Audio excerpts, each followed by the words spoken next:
নমস্কার বন্ধুরা, আশা করছি সবাই খুব ভালো আছেন। আজকে আমি যাচ্ছি হাওড়া থেকে ওল্ড দিল্লি, হাওড়া বারমের সুপারফাস্ট এক্সপ্রেসে। এই ট্রেনটা সপ্তাহে মাত্র 2 দিন চলে, তাই এই ট্রেন সম্বন্ধে অনেকেরই অজানা। তো এই ট্রেনে অনেক কিছু বিশেষ সুবিধা আছে, যেগুলো আজকে আপনাদেরকে জানাবো।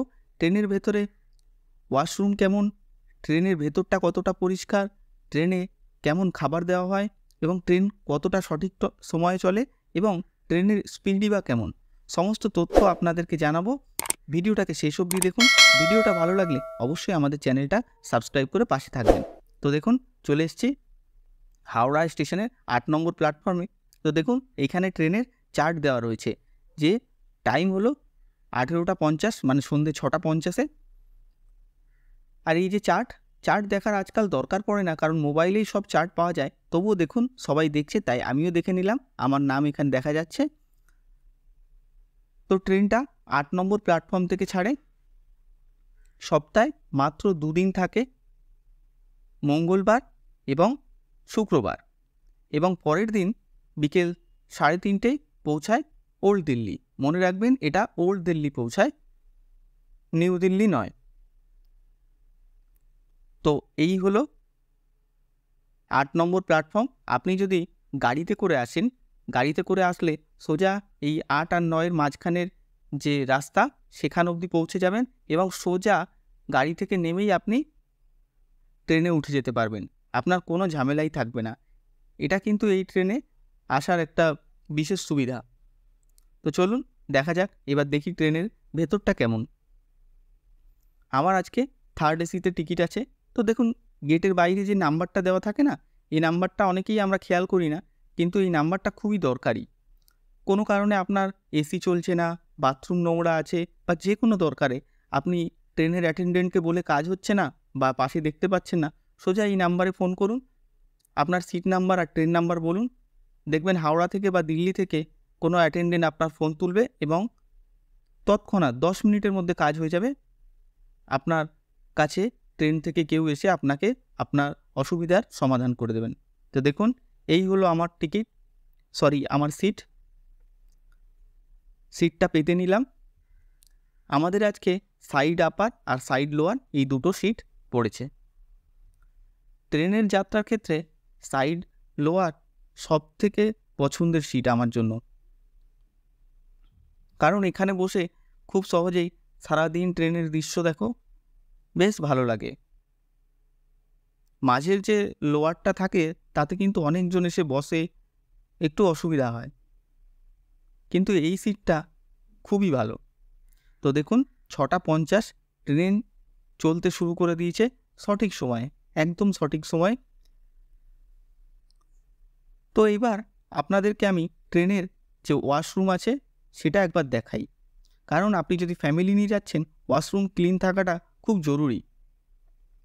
তো দেখুন, সবার আগে আমি লকটা চেক করে নিলাম, একদম লক ওকে, আটকে দিয়েছি। দেখুন, জল আছে, হ্যান্ড ওয়াশ সেটাও ফিল আছে, হ্যান্ড ওয়াশ পড়ছে, টিস্যু পেপার রাখা রয়েছে। তো মোটামুটি ট্রেনটা বেশ ক্লিন লাগলো। রাজধানীর মতো অবশ্যই নয়। এবার দেখাই আপনাকে ট্রেনের স্পিড। দেখুন, ট্রেনের স্পিড, সবে ট্রেন চলতে শুরু করেছে, এর মধ্যে 130-এর স্পিডে তুলে নিয়েছে। ট্রেনের দেখুন ক্লিনিং ব্যবস্থা, 3-4 বার ট্রেনটা কিন্তু ক্লিন করতে এসেছে আমাদের চোখের সামনেই। যতবার নোংরা হচ্ছে 2 ঘন্টা 3 ঘন্টা বাদে বাদে এসে ট্রেনটা কিন্তু ওনারা পরিষ্কার করে দিচ্ছেন। তো বাড়ি থেকে খাবার এনেছিলাম, যেহেতু সন্ধেবেলার ট্রেন, বাড়ি থেকে দুপুরে খেয়ে বেরিয়েছিলাম, তাই রাত্রিবেলায় বাড়ি থেকে আনা খাবার খেয়েই ঘুমিয়ে পড়লাম। রাত্রি 10টা আগে কেউ কিন্তু চাইলেও লাইট অফ করতে পারে না। আপনি যদি বলেন যে আমার দরকার আছে, আপনি কিন্তু লাইট জ্বালিয়ে রাখতে পারেন 10টা অবধি, তারপরে কিন্তু নিয়ম অনুযায়ী আপনাকে বন্ধ করতেই হবে। দেখুন, পরের দিন সকাল হয়ে গেছে, সবাই দেখলাম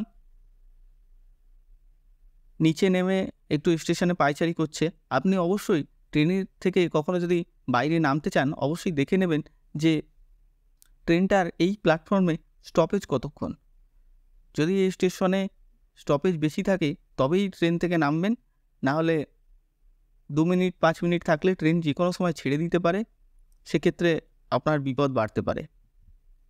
আমাদের সাথে এরকম একবার হয়েছিল, হাতে গরম চা নিয়ে চা খাচ্ছিলাম, সেই অবস্থায় ট্রেন ছেড়ে দিয়েছিল। তো দেখুন, আমি তো বাইরে থেকে ঘুরে এলাম, এসে দেখছি